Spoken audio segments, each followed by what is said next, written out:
दोस्तों, महाभारत के युद्ध से पहले यक्ष और युधिष्ठिर के बीच हुए जो प्रश्न और उत्तर के संवाद हुए थे, बहुत ही रोचक और हैरान करने वाले थे। ये उन दिनों की बात है जब पांडव अपने 13 वर्ष के वनवास के दौरान वनों में विचरण कर रहे थे।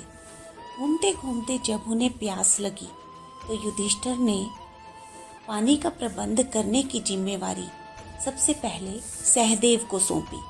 सहदेव ने आज्ञा का पालन किया और पानी की तलाश में निकल पड़े।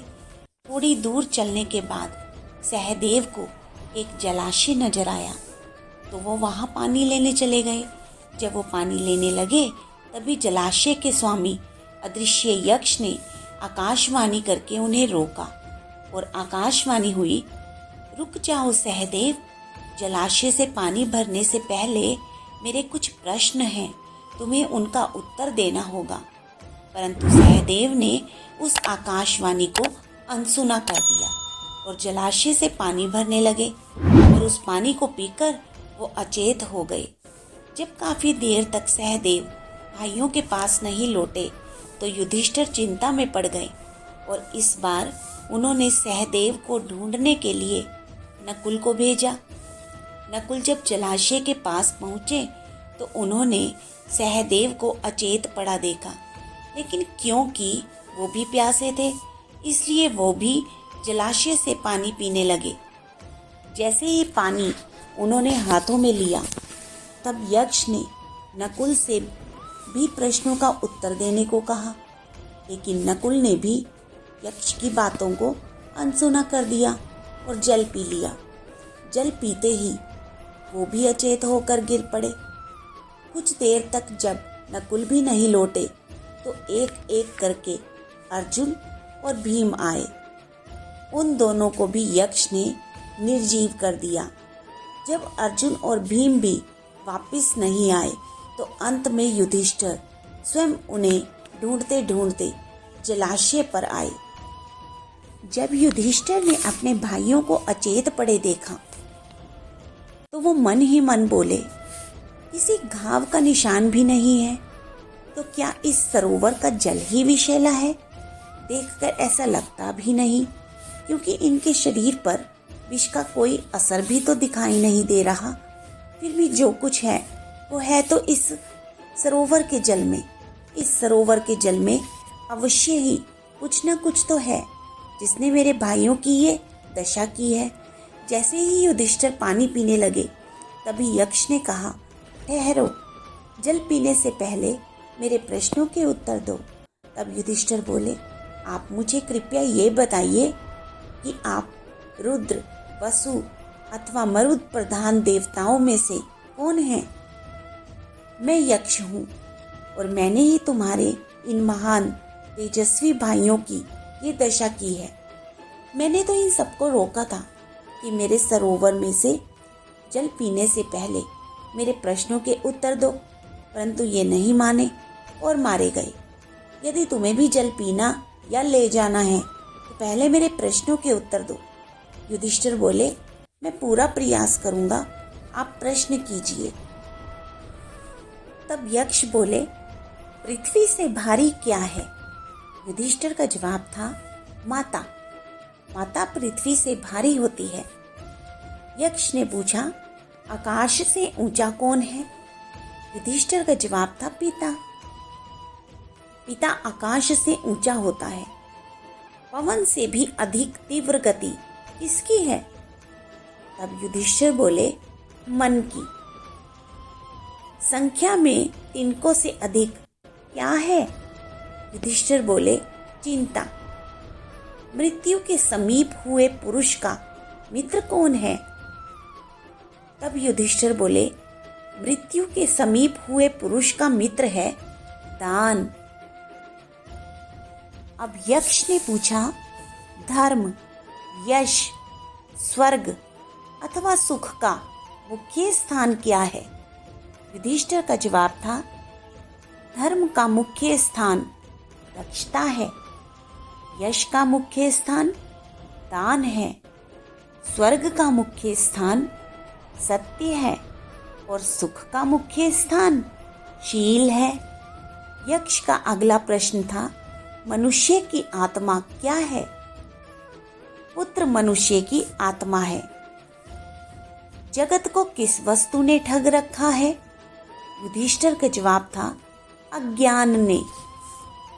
तब यक्ष बोले, आलस्य क्या है? युधिष्ठिर ने जवाब दिया, धर्म ना करना आलस्य है। सुखी कौन है? जो ऋणी ना हो। सच्चा स्नान कौन सा है? जो मन का मैल धो दे। काजल से भी अधिक काला क्या है? कलंक काजल से भी काला है। लोक में श्रेष्ठ धर्म क्या है? दया श्रेष्ठ धर्म है। किसके वश में रखने से शोक नहीं होता? तब युधिष्ठिर बोले, मन को वश में रखने से शोक नहीं होता। यक्ष बोले, लज्जा क्या है? युधिष्ठिर का जवाब था, ना करने योग्य काम से दूर रहना लज्जा है। दया क्या है? सबके सुख की इच्छा करना दया है। राष्ट्र की मृत्यु का कारण क्या होता है? पराजकता। यक्ष बोले, हे राजन, वास्तव में ब्राह्मणत्व का प्रमाण क्या है? कुल, चरित्र, शिक्षा या फिर शास्त्र ज्ञान? युधिष्ठिर बोले, हे यक्ष, कुल, शिक्षा और शास्त्र ज्ञान ब्राह्मणत्व को सिद्ध नहीं करता। ब्राह्मणत्व का प्रमाण तो चरित्र ही है। अच्छे चरित्र वाला शूद्र उस ब्राह्मण से अच्छा है जो जन्म से तो ब्राह्मण हो और शास्त्रों का ज्ञान रखता हो, परंतु जिसका चरित्र अच्छा ना हो। यक्ष ने पूछा, धर्म क्या तर्क में है?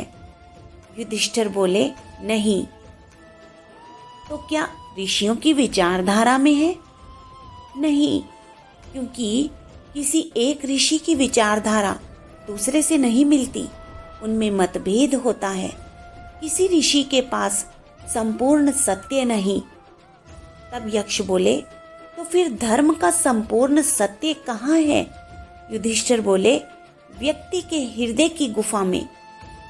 और यक्ष ने पूछा, संसार का सबसे बड़ा आश्चर्य क्या है? युधिष्ठिर बोले, सबसे बड़ा आश्चर्य ये है कि हर व्यक्ति ये जानता है कि मृत्यु जीवन का अंतिम सत्य है, फिर भी यही सोचता है कि उसके जीवन का अंतिम सत्य मृत्यु नहीं। तब यक्ष बोले, भरत श्रेष्ठ, तुमने मेरे सारे प्रश्नों के ठीक उत्तर दिए हैं, इसलिए इन चारों भाइयों में से जिस एक को चाहो जीवित हो सकता है। युधिष्ठिर बोले, यदि इनमें से एक ही जीवित हो सकता है तो हे यक्ष, मैं अपने प्रिय अनुज महावीर नकुल को जीवित देखना चाहता हूँ। तब यक्ष बोले, हे कुंती नंदन, भीम और अर्जुन जैसे भाइयों को छोड़कर तुमने नकुल के ही जीवित होने की इच्छा क्यों की? तब युधिष्ठिर बोले, मेरे लिए माता कुंती और माता माद्री में कोई अंतर नहीं।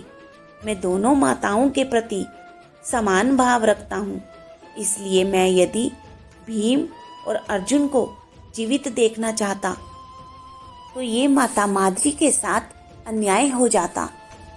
अब माता कुंती के 3 पुत्रों में से तो मैं जिंदा हूँ ही, इसलिए मैं माता माद्री के भी एक पुत्र को जीवित देखना चाहता हूँ, ताकि माता माद्री ये ना सोचे कि मैंने उनके साथ न्याय नहीं किया। इसलिए यदि मेरे भाइयों में से केवल एक ही जीवित हो सकता है तो मैं अपने प्रिय अनुज नकुल को जीवित देखना चाहता हूँ। यदि माता कुंती का एक पुत्र जीवित है तो माता माद्री के भी कम से कम एक पुत्र को तो जीवित रहना चाहिए। तब यक्ष बोले, और यदि मैं ये कहता कि तुम्हारे 2 भाई जीवित हो सकते हैं तब तुम किनका नाम लेते? तब युधिष्ठिर बोले, हे यक्ष, तब मैं सहदेव का नाम लेता, क्योंकि वो भीम और अर्जुन दोनों से ही छोटा है। यक्ष बोले, तुम्हारे इस उत्तर ने मुझे प्रसन्न कर दिया। भरत श्रेष्ठ, तुम भरत वंश का गौरव हो, तुम्हें अपने सारे भाई जीवित मिलेंगे। तब युधिष्ठिर बोले, भगवान, यक्ष तो आप हैं नहीं, क्योंकि यक्ष जीवन दान नहीं दे सकते। आप तो कोई देव श्रेष्ठ ही हो सकते हैं, कृपया अपना परिचय दीजिए। तब यक्ष ने युधिष्ठिर को दर्शन दिए। वो बोले, हे ज्येष्ठ कुंती पुत्र, मैं धर्मराज हूँ और तुम्हें देखने के लिए ही मैं यहाँ आया था। और हे भरत श्रेष्ठ, मैं ये देखकर अति प्रसन्न हुआ कि शम, धन, उप्रति, तितिक्षा और समाधान, इन 5 साधनों पर तुम्हारी प्रीति है, तथा भूख, प्यास, शोक, मोह और जरावमृत, इन 6 दोषों को तुमने जीत लिया है।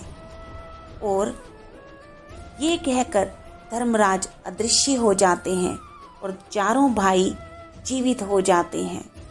जय श्री कृष्ण, जय श्री राधे।